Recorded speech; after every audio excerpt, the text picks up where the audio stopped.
So the Oklahoma City Thunder won Game 5 last night to move on to the NBA Finals. So congratulations to the Oklahoma City Thunder. First time since 2012 that they've been to the NBA Finals. So today we're going to talk about it a little bit.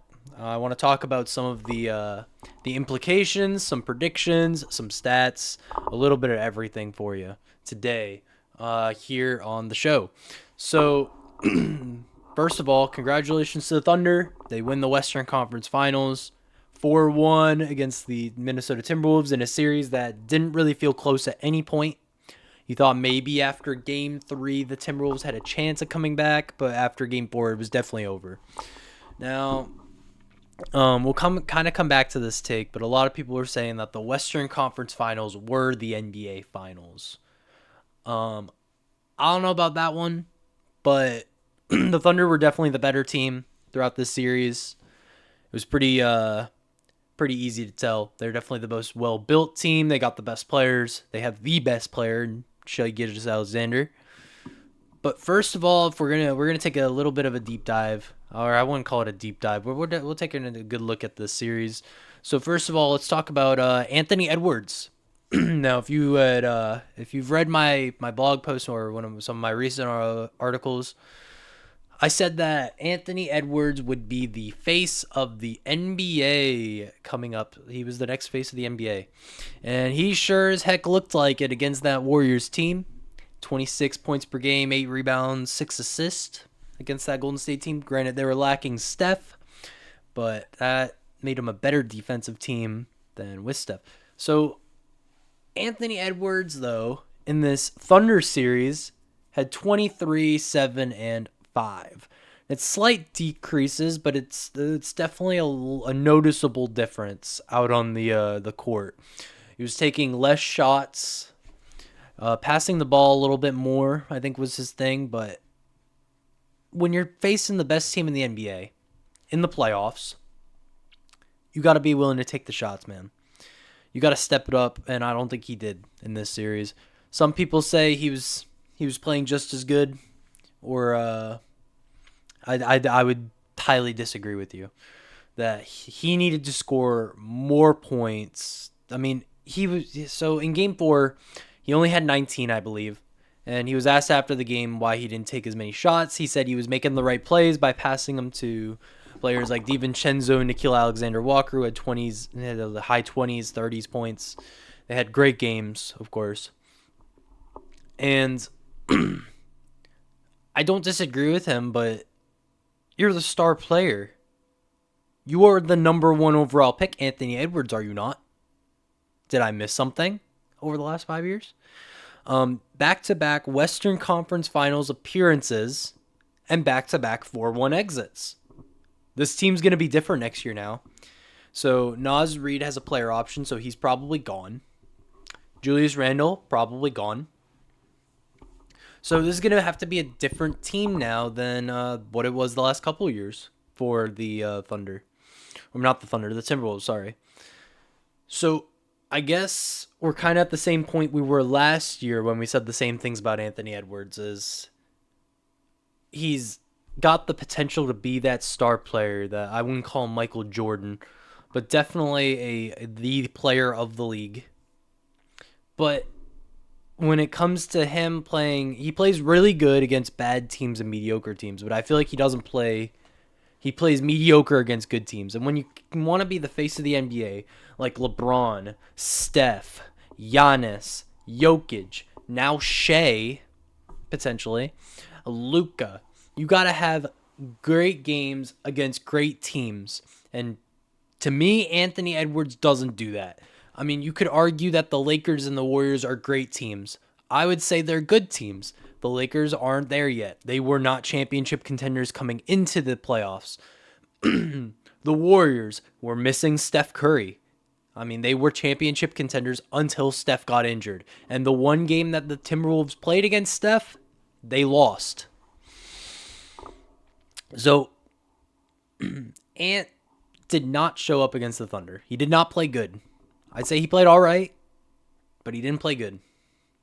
And I feel like we missed a chance to have the Anthony Edwards that we were advertised. I feel like he didn't show up.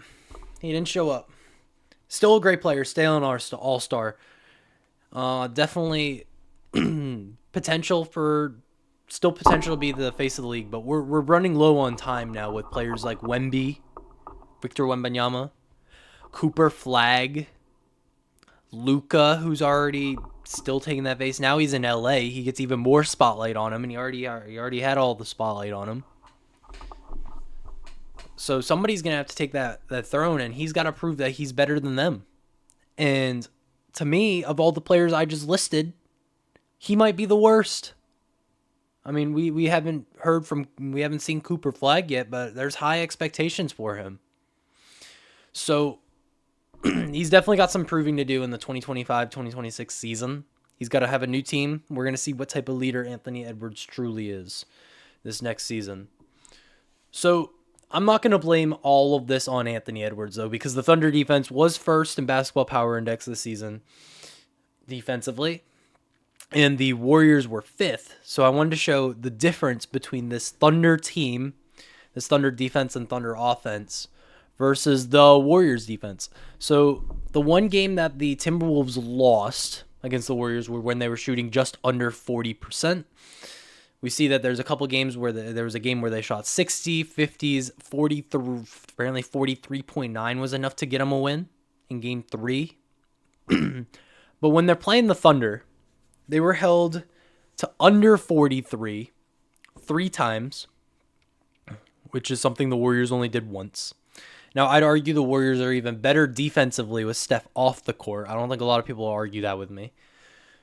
But the Thunder gave up one win, which was their loss by 40, where they had to shoot 57.3%. To shoot almost 60% to beat the Thunder is ridiculous. Like, they shot under 42%. 3 of those 5 games, and they shot over 50% in one game, which was that 128-126 Hardwood Classic Game 4, where they still lost. They still lost, and they shot over 50%. They made over half their shots, and they still lost. So the Thunder had issues with shooting too many threes and not making them, and I think it finally start to catch up to them. I've been comparing Anthony Edwards throughout the series a lot to Jason Tatum, where Jason Tatum to me was the 3rd or 4th best player in the NBA this year.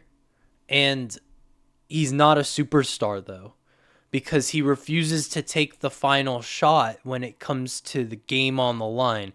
He doesn't have that leadership mentality. He doesn't have that Mamba mentality that he's so desperately trying to get. It's I feel like Anthony Edwards is kind of in that spot. He's willing to take that shot when his team's up, and the team doesn't need the shot. But when his team does need the shot and all the eyes are on him, he doesn't want it anymore. I'd love for him to prove me wrong. So, but the Thunder defense, way too good. Way too good. And this big 3, it's ridiculous.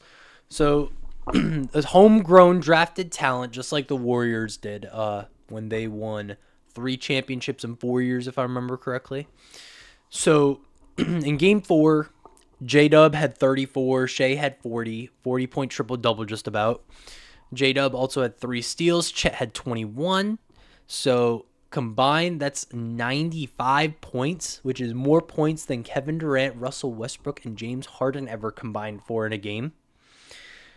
And in game 5, they also stepped up with 19, 22, and 34, including 3 blocks from Chet. This isn't even the best Chet we've seen. This isn't even A-tier Chet. This is B-tier Chet. This is like A- tier Chet.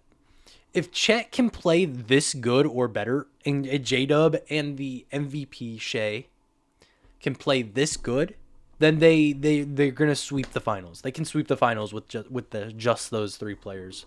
Just about. Their depth is insane. They have picks still because of that Shea Gilgeous-Alexander trade.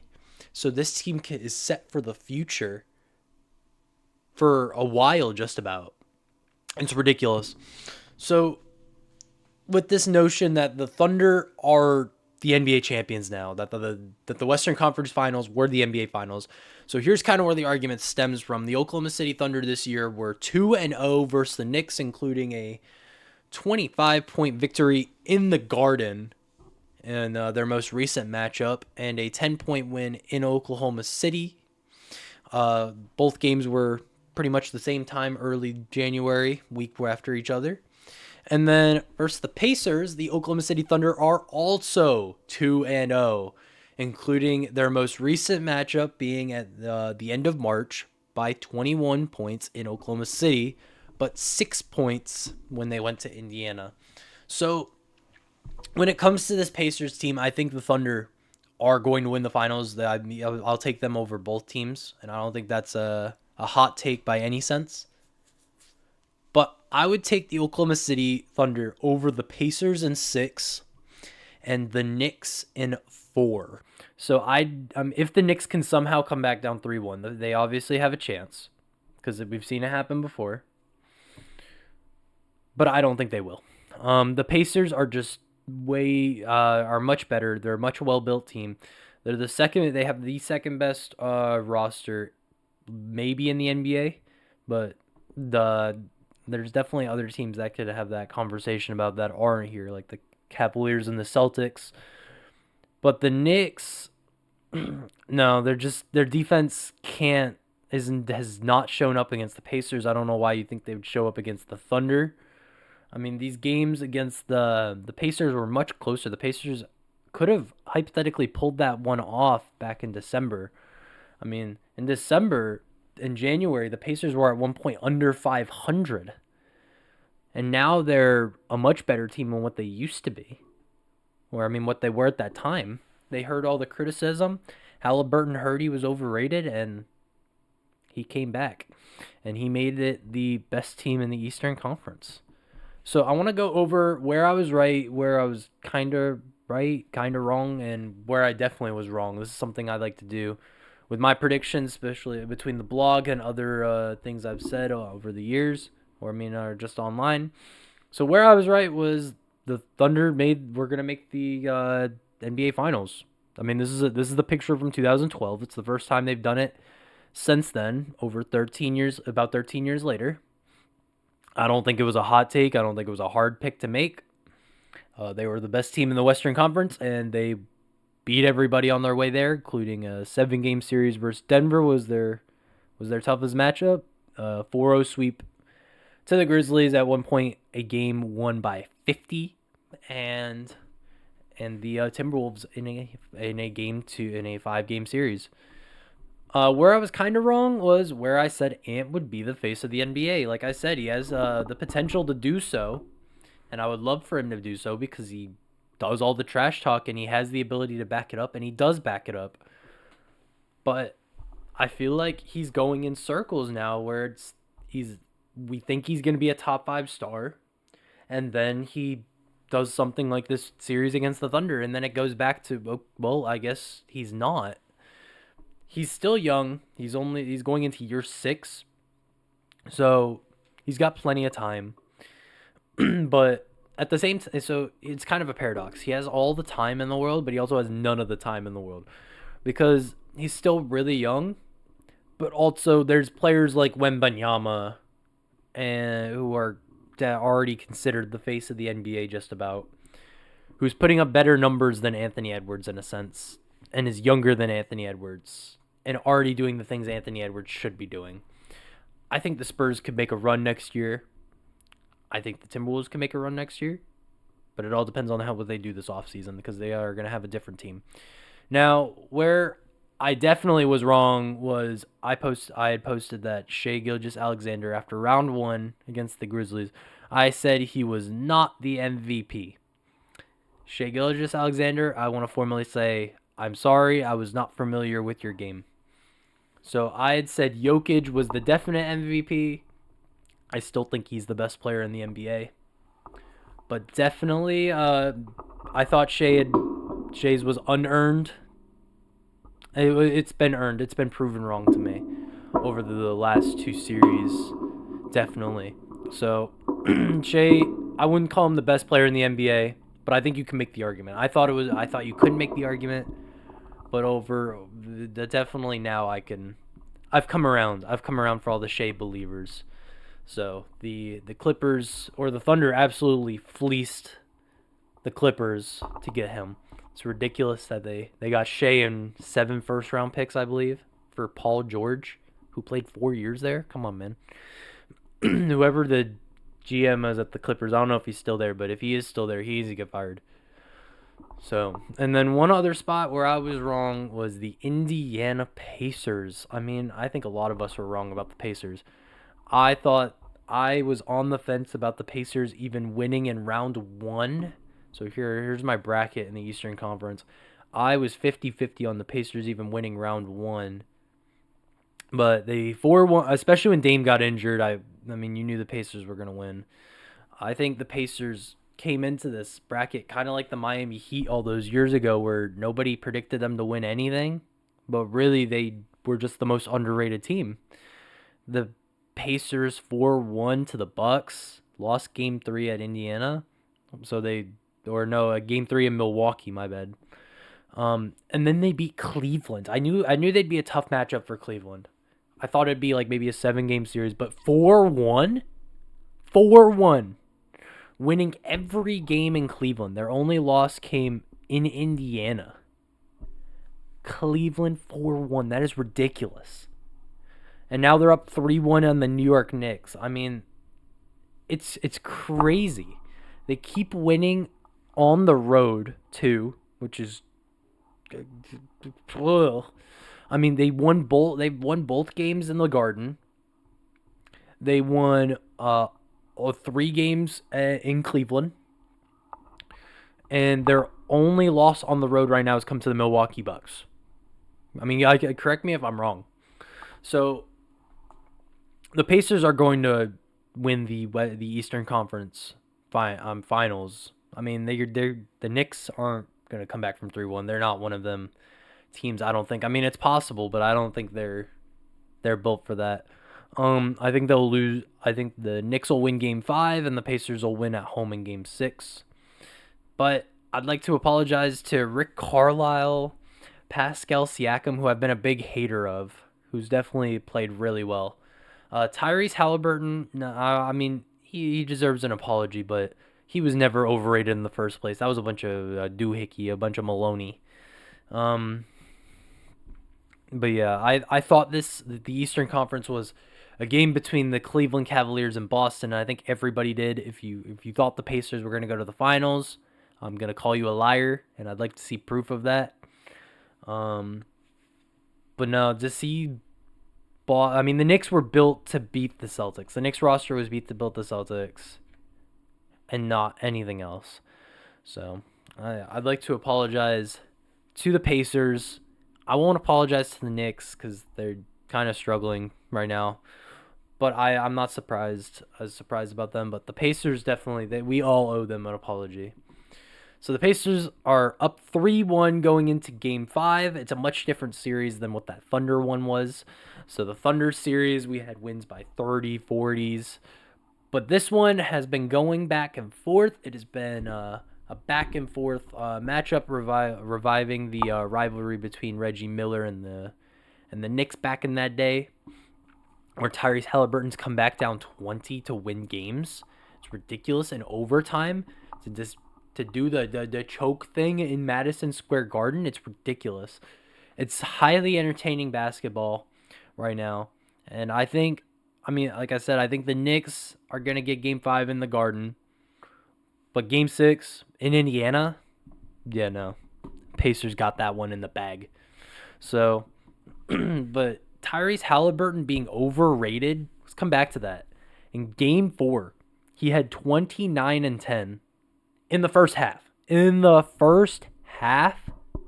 And you're telling me this is an overrated basketball player? 29 and 10 is something you could get in a whole game and it would still be good. Mind that he had 0 turnovers. 0 turnovers in that first half too. Like, he stepped up. Siakam has stepped up. Miles Turner is averaging 2.5 blocks a game in the playoffs. This team is good. Whether people like it or not, this team is good. And this team does have a chance to actually win the finals. I don't think they will. But this team, we have to consider them as a team that can win the finals. He finished that game with 32, 12, and 15, including 4 steals as well, and still no turnovers.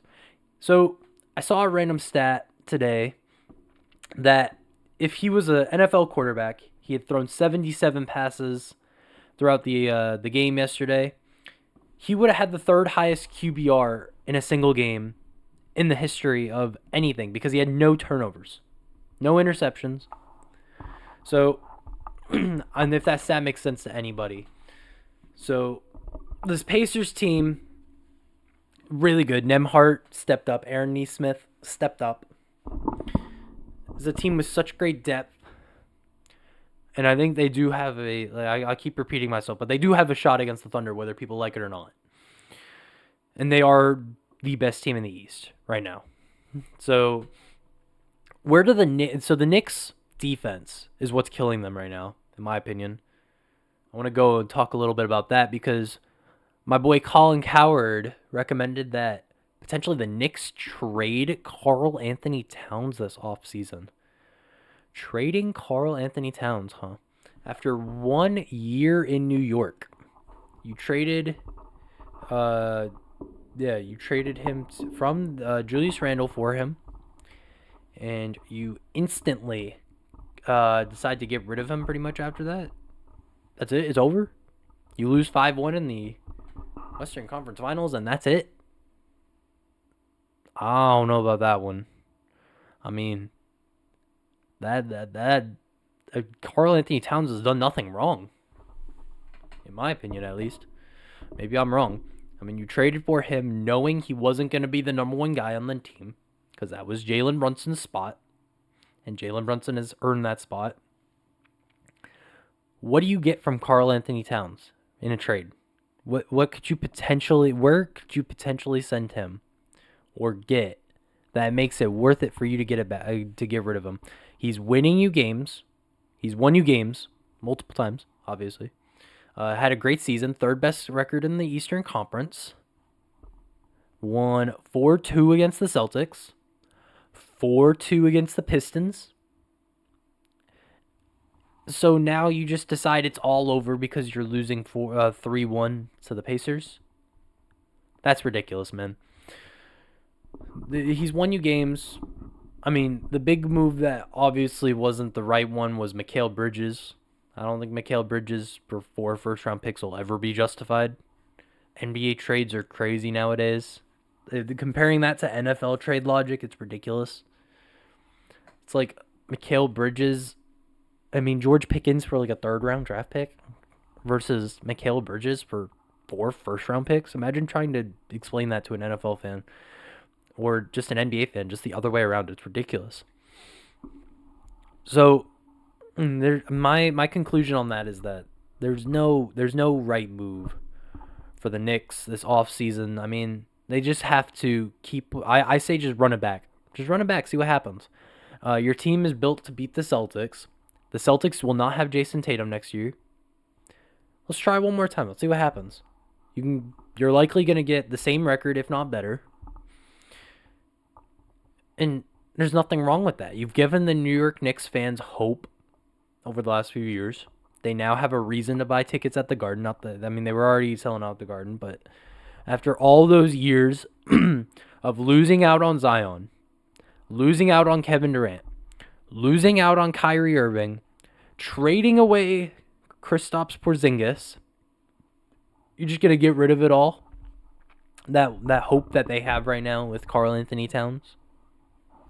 No. Run it back. One more time. Give her a shot. Let's see what happens.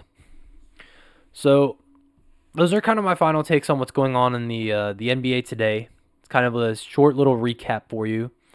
The Shea earned Western Conference Final MVP. Tyrese Halliburton's going to earn the Eastern Conference one, and then all those overrated takes are going to disappear just like that, and we're all going to pretend like we didn't call him overrated in the first place. It's ridiculous. You all owe him an apology, a formal apology in letter to his house. So, Pacers in 6, and in the Eastern Conference Finals. Halliburton wins Eastern Conference Player of the MVP or whatever the heck it's called. And then Thunder in 6 against the Pacers. I think the Thunder are just too good, man. So next time what we'll talk about is point guard rankings, because I have Tyrese Halliburton in the top 5 with players like Luka, Steph, and Shea. Uh, I guess that's a hot take according to some people. So I'd love to talk about that next, and then we'll obviously talk about some NFL predictions. I have my NFL predictions rocking and ready to go. Records, playoffs, and draft order ready to go for you. And of course, we can always do a way too early NFL mock draft. I will also be doing an NBA mock draft, I'm sure, at some point, and an NBA team's ratings based on how I feel about their future are up to come. So I hope you'll stick around with me for those future endeavors. And of course, as always, if you would like to check out some of my writing, I will link the website, my friend and I's website, down below if you want to read some more of my hot takes that I don't always put in videos. We'll talk about football. We talk a lot about football, basketball. I'm even working on some pieces on WWE wrestling. Please like, comment, subscribe. I'm always here for some more opinions and some more criticism. So have a blessed day. Thank you very much.